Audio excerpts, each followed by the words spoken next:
Series की ending जो है वो काफ़ी बेहतर हुई है। अगर हम बात करें तो एक नेपाल टीम की तरफ से डेफिनेटली 3-2 से टीम सीरीज जीतने में कामयाब रही है। सबसे पहले कॉन्ग्रेचुलेशन नेपाल क्रिकेट टीम को कि 3-2 से आपने सीरीज को जीता और फाइनल गेम जो है वो एट द एंड कंफर्टेबल वे में आप जीतने में कामयाब रहे हैं। यहाँ पर 2 न्यूज़ हैं, एक गुड न्यूज़ है और एक बैड न्यूज़ है। जी आप कौन सा पहले सुनना चाहेंगे? एंड आप कौन सा सुनना चाहेंगे पहले? और ये दोनों ही न्यूज़ नेपाल से रिलेटेड है, पहले मैं आपको बताऊं। पहले बैड न्यूज़ ही दे दीजिए। चलिए बैड न्यूज़ की अगर मैं बात करूं सबसे पहले तो बैड न्यूज़ ये है कि इस दौरे में आने के बाद 2 रैंकिंग नेपाल अपने पीछे खो चुका है। जी हाँ, इस दौरे में आते वक्त नेपाल की रैंक थी 14 और अब उनकी रैंकिंग है 16। जी हाँ, इस मैच को जोड़ने के बाद भी 16th रैंक ही रहेगी। तो इस टूर पे आकर 2 पायदान आप नीचे चले गए हैं, ये टीम के लिए बुरी खबर है। अच्छी खबर की अब बात कर लेते हैं तो अच्छी खबर ये है कि एशिया से बाहर ये पहली बायलैटरल T20I सीरीज विन है नेपाल के। बहुत अच्छा। तो ये एक रिकॉर्ड जो है ये सच में खुशी मनाने लायक है। ओपोनेंट कोई भी हो लेकिन खुशी मनाने लायक है और एशिया के बाद ये पहली बायलैटरल T20I सीरीज जीत यहाँ पर नेपाल को मिली है। तो ये एक अच्छी खबर हुई और एक बुरी खबर हुई। सीरीज 3-2 से कंप्लीट हुई है। अब जरा बात आ जाती है एनालिसिस की। जी हाँ, जिस चीज़ के लिए आपने हमें सब्सक्राइब किया या फिर आप इंतजार करते हैं वीडियोस का, बहुत बहुत शुक्रिया कि आप सब हमारे साथ अभी बने हुए हैं और आपने हमारे साथ लगातार बने हुए, हमारी बातों को भी आप समझते हैं। अब सीधा मुद्दे पे आते हैं, अब रियल एनालिसिस पे आते हैं। टॉस जीतकर पहले बैटिंग करने का नेपाल ने फैसला किया। इस मैच में हम कह सकते हैं कि ये बेहतर फैसला बिल्कुल जी हाँ, क्योंकि आपने 4 मैचेस में पूरा अच्छे से देख लिया है और आपकी बैटिंग का टेस्ट ऑलरेडी 4 मैचों में हुआ है। बहुत जो ये सोच रहे थे कि टॉस जीतकर पहले एक बार बैटिंग करके बैटिंग का टेस्ट हो जाता, तो बैटिंग का टेस्ट 4 मैचों में हुआ है। एक भी मैच ऐसा नहीं किया जहां पर बैटिंग का टेस्ट ना हुआ। बैटिंग का टेस्ट 4 मैचों में देखने को मिला है। तो आपने टॉस जीता और फिर काफी यूज्ड टू पिच हो गई थी, तो आप उसको पहले यूज करना चाहते थे, ये अच्छा डिसीजन था। आपने टॉस जीतकर पहले बैटिंग की, ये अच्छा डिसीजन था। उसके बाद अब जरा सिलेक्शन की बात करते हैं यार।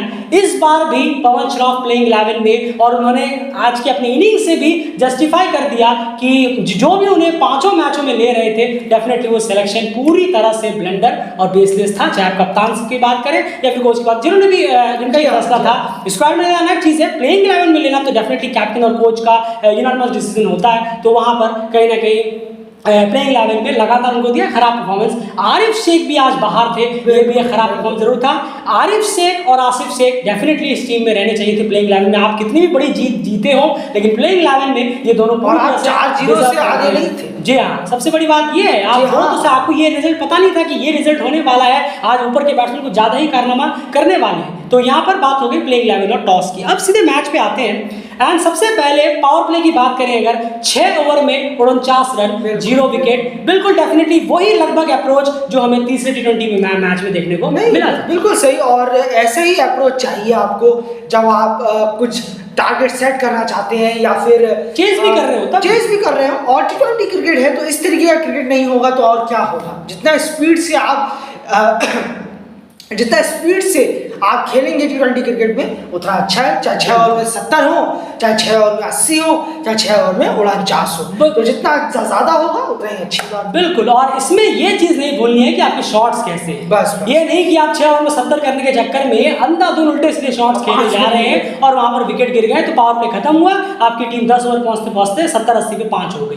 ये भी गलत चीज होती है। 6 ओवर में 49 रन बहुत सही जा रहा था टीम के लिए, बहुत बेहतर था। और यहाँ पर अर्जुन सौद और यानी मल्ला आज टीम के लिए बैटिंग करने के लिए आए और दोनों ने बहुत अच्छी ओपनिंग पार्टनरशिप यहाँ पर दी है। उसके बाद मिड फेज की बात करें यार, यहाँ पर जरा गौर से सुनिएगा। 15 ओवर होते होते टीम का स्कोर था 128 रन पर 3 विकेट, यानी इस फेज में 54 गेंदों में 79 रन नेपाल ने बनाए और 3 विकेट यहाँ पर टीम ने खो दिए। यहाँ पर कहना होगा अर्जुन सौद के बारे में, यान अभी काफी यंग है, 2 ही T20 मैचेस उन्होंने खेले हैं। डेफिनेटली जल्द से जल्द आपको सीखना होगा कि आप अपनी इनिंग को वेस्ट ना करें। आपने दोनों ही पारी में बहुत अच्छी इनिंग खेली है, 3 मैच आपने अभी तक खेले हैं और 2 उसमें से बहुत अच्छी इनिंग्स रही हैं। आपके पास अच्छे शॉट्स भी हैं, बहुत कमी होता है ओपनर्स में कि अच्छे शॉट्स हो। हम देखते हैं नए यंग प्लेयर्स जो आते हैं वो अंधाधुंध कभी कभी चलाते हैं। आप पवन श्रॉफ को देखिए, उनके पास शॉट्स ही नहीं है पता तो, लेकिन जब अर्जुन सौद को हम देखते हैं तो उनके पास शॉट्स हैं। तो अगर आपके पास जब शॉट्स हैं, आप अच्छा आपको स्टार्ट मिल गया है तो प्लीज उम्मीद करेंगे कि आप अभी यंग हैं, अभी जितना आप खेलते जाएंगे जाएंगे। इस स्टार्ट को कन्वर्ट करने की कोशिश करिए, अपनी भूख को मरने मत दीजिए। हमेशा सोचिए मैं 29 रन मारने के लिए टीम में नहीं आया हूं, मैं 49 रन या 69 रन मारने के लिए टीम में आया हूं, क्योंकि मैं ओपनिंग के तौर पे आया तो मेरे पास तो 120 गेंद है, बिल्कुल पूरे ओवर। ये एडवांटेज हमेशा ओपनर को याद रखना चाहिए। दुनिया का कोई भी ओपनर हो कि मैं इकलौता ऐसा प्लेयर हूं T20 या T20 क्रिकेट में, ओपनर्स में या वनडे क्रिकेट में, कि मेरे पास 120 या फिर 300 बॉलें होती हैं। इकलौता ओपनर्स ही ऐसे होते हैं जिनके पास 300 या 120 बॉलें होती हैं, उसमें आप 29 रन पर आउट हो जाए तो ये डिसअपॉइंट होता है, वो भी अपनी गलती की वजह से बजाय बॉलर के। तो ये ध्यान देने वाले। उसके बाद ये फेस बहुत अच्छा गया, ज्ञानेंद्र मल्ला की दाद देनी होगी यहाँ, बेहतरीन इनिंग उनकी तरफ से लगाई गई है, 50 उन्होंने मारे हैं, बेहतरीन शॉट्स लगाए हैं, लेकिन थोड़ी सी दिक्कत यहाँ पर और हुई। ज्ञानेंद्र मल्ला से भी वो शॉट एक्सपेक्टेड नहीं था, क्योंकि जिस तरह से रिक्वायर्ड रन रेट चल रहा था, आराम से आप इस 59 को 100 में तब्दील कर सकते थे ओवर्स बहुत थे, लेकिन फिर भी जो इनिंग खेली है काबिल तारीफ है, शानदार है। बस जी हाँ, इस टूर में नेपाल की ये पहली सेंचुरी, हाफ सेंचुरी किसी बैट्समैन की तरफ से, क्योंकि रोहित सेकंड बार आ चुके हैं, और तो ये अच्छी बात है कि एक्सपीरियंस बैट्समैन की तरफ से ये हाफ सेंचुरी आई।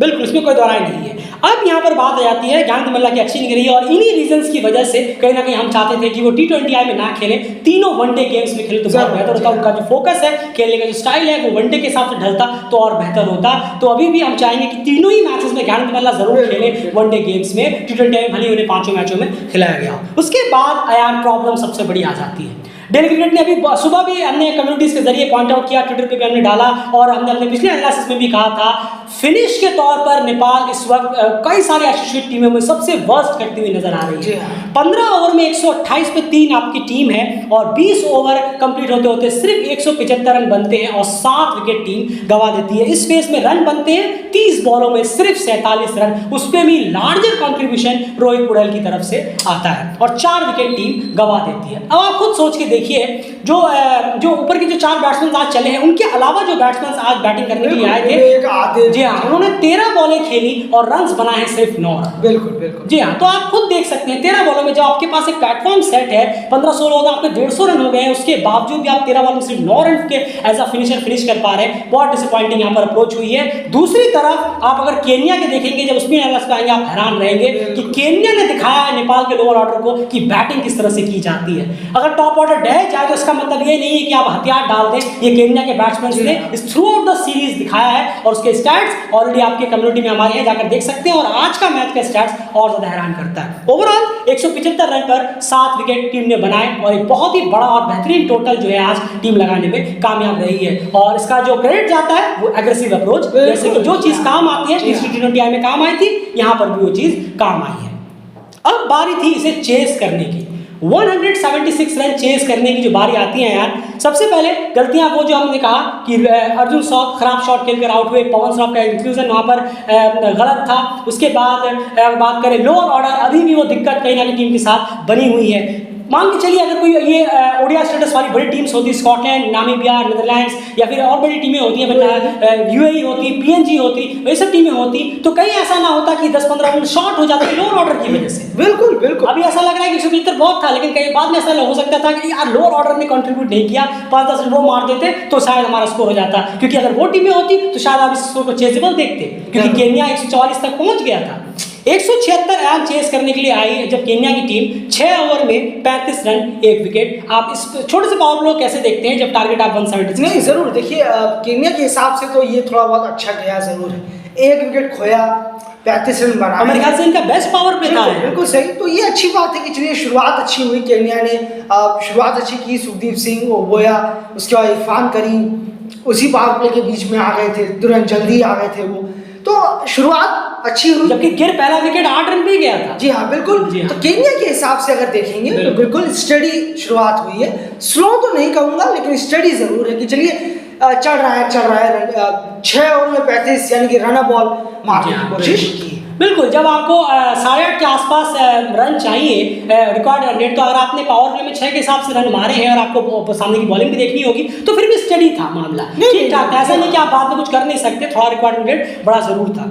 उसके बाद जो फेस आया वो बहुत ही ज्यादा नाइटमेयर रहा, और केन्या यहाँ पर पूरी तरह से कहीं ना कहीं इस रेस में पिछड़ता हुआ नजर आया। जो मिड फेस था 15 ओवर होते होते केन्या 86 रन पर 5 विकेट था और उन्होंने सिर्फ 54 गेंदों में 51 रन बनाए और 4 इंपॉर्टेंट और बड़े विकेट खोए हैं इस बीच में। अगर हम बात करें राकिब पटेल, इरफान करीम, बड़े बड़े विकेट्स उन्होंने अपने खोए हैं। ओबोया की बात करें, कॉलिंस की बात करें, अयक्स बंडा आज खेल नहीं रहे थे, सुखविंदर सिंह को तो उन्होंने पावर प्ले में, माफ कीजिएगा सुखदीप सिंह, उनको उन्होंने पावर प्ले में खो दिया था। 54 गेंदों में 51 रन, 4 विकेट। अब आप जरा नोटिस करिए, ये हम क्यों कह रहे हैं कि बहुत इंपॉर्टेंट है, आप जीत में भी छोटी छोटी गलतियों को नजरअंदाज ना करें। ये बार बार डेलीगेट चीजें पॉइंट आउट करेगा, क्योंकि जब बड़ी टीमें सामने आती हैं तो जब टीम फेलियर हो जाती है तो लोग सोचते हैं कि टीम बड़ा घटिया खेली, खराब खेली, लेकिन ये गलतियां कोई याद नहीं रखता, कोई एनालिटिक्स जो वगैरह जो टीम के साथ जुड़े हुए वो बताते नहीं है कि ये छोटी छोटी गलतियां हमें ठीक करनी है। एनालिटिक्स कोई है भी नहीं, जहाँ तक मेरा अंदाजा है, जितना मैंने रिपोर्ट पढ़ा है कि कोई नेपाल के साथ का कोई एनालिटिक्स है नहीं ऐसा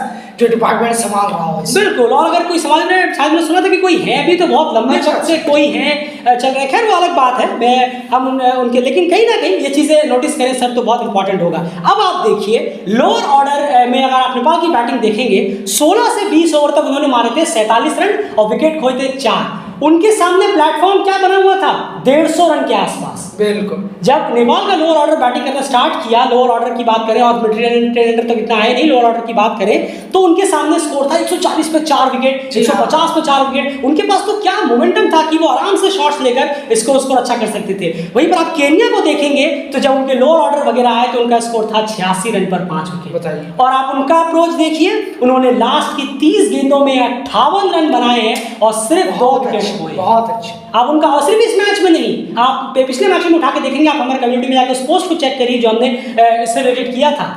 केन्या ने कहीं ना कहीं दिखाया है कि लोअर ऑर्डर में बैटिंग कितनी इंपॉर्टेंट हो गई है आजकल, और लोअर ऑर्डर की वजह से इस केन्या एक रेस्पेक्टेबल स्कोर तक इस मैच में पहुंच रहा है, वरना शायद इस मैच में वो 100-110 तक की ऑल आउट हो जाती। लेकिन दाद देनी होगी कि केन्या ने नेपाल के लोअर ऑर्डर जो है वो केन्या को देखकर सीख सकते हैं कि उन्होंने किस तरह से इस पूरे टूर्नामेंट में बैटिंग करी है। मानना पड़ेगा, यकीनन काबिल तारीफ बैटिंग यहाँ पर हुई है। केन्या आज अपने मिड ओवर्स के सेशन की वजह से इस मैच में कहीं ना कहीं बहुत पिछड़ता हुआ चला गया।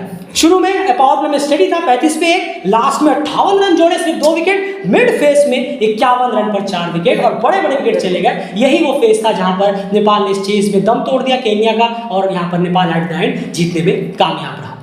ये सारी चीज रही हैं। गेंद के लिहाज से देखेंगे यार तो केन्या को इस सीरीज से बहुत सारा कुछ गेंद हुआ है, उन्हें जो चाहिए था मिल गया। उन्होंने 2 मैचेस हराए, एक 13वें नंबर की 14वें नंबर की टीम को, उसके बाद उनकी रेटिंग्स पॉइंट्स वगैरह में काफी ज्यादा इजाफा हुआ है। वहीं पर वो 14 वाली टीम को 16 पे ले आए, तो आप जा समझ सकते हैं कि केन्या के लिए कितना सक्सेसफुल ये टूर रहा है, और नेपाल के लिए एक रियलिटी चेक तौर पे आप इस सीरीज को देख सकते हैं कि कितनी सारी चीजें हैं जो केन्या ने निकाल कर दिखा दी है कि नेपाल आपको अभी बहुत कुछ ठीक करना है। आप 14वें रैंक पे हैं जरूर, लेकिन आप अभी भी, आपको बहुत सारी चीजें जो हमने आपकी पोल खोल के रख दी है आपको ठीक करने की जरूरत है। और उम्मीद है कि इस टूर के बाद जब थिंक टैंक बैठेगा तो कोच सर, कप्तान, एनालिटिक्स वगैरह जो भी हैं सब इन चीजों को देखेंगे, समझेंगे, परखेंगे और इन पे जल्द से जल्द काम शुरू करेंगे, क्योंकि हर बार आपकी सीरीज केन्या वगैरह से नहीं होनी है। आपको बड़े बड़े क्वालिफायर्स में बड़ी बड़ी टीमों से भिड़ना है। रीजनल क्वालिफायर जब T20 वर्ल्ड कप के होंगे, क्योंकि T20 world cup direct qualification अब आउट ऑफ द सिलेबस नजर आता है नेपाल के लिए, तो जब आप वहां पर आपको यूएई, ओमान, बहरीन, कुवैत, इन सब टीमों के साथ सामना करना पड़ सकता है। ओवरऑल इस जीत में कहीं ना कहीं बधाई नेपाल टीम को देनी होगी। 3-2 सीरीज जीते और पहली सीरीज विन है T20I की 12 ट्रेल आपके एशिया के बाहर। एंड ओवरऑल इस सीरीज को और इस मैच को आप किस तरह से देखते हैं? सीखने के लिए केन्या ने बहुत कुछ परोस के रख दिया है प्लेट में नेपाल से। देखिए, सीखेंगे तो कुछ नहीं, क्योंकि जो आजकल चलता है, आजकल का जो माहौल है, यही बहुत अफसोसजनक जनरेशन में जो पूरा माहौल है आजकल, सीखते वीखते नहीं है। आजकल चाहे आप टॉप टीम में देख लीजिए, वो कहेंगे ही नहीं कि मैं इससे कुछ सीखता हूँ। इतना ज़्यादा वो रखते हैं अपने अंदर, तो वो चीज़ तो होगी ही नहीं कि कोई सीखेगा, कोई करेगा, अपने धुन में रहेंगे सब। लेकिन ज्ञानेंद्र मल्ला ने जिस तरीके से इनिंग खेली है 2 बार, चाहूँगा कि ज्ञानेंद्र मल्ला जो भी उनकी पर्सनल ग्रजेस हैं उसे साइड रखिए प्लीज़। आप टीम के लिए परफॉर्म करें, अपने देश के लिए परफॉर्म करें।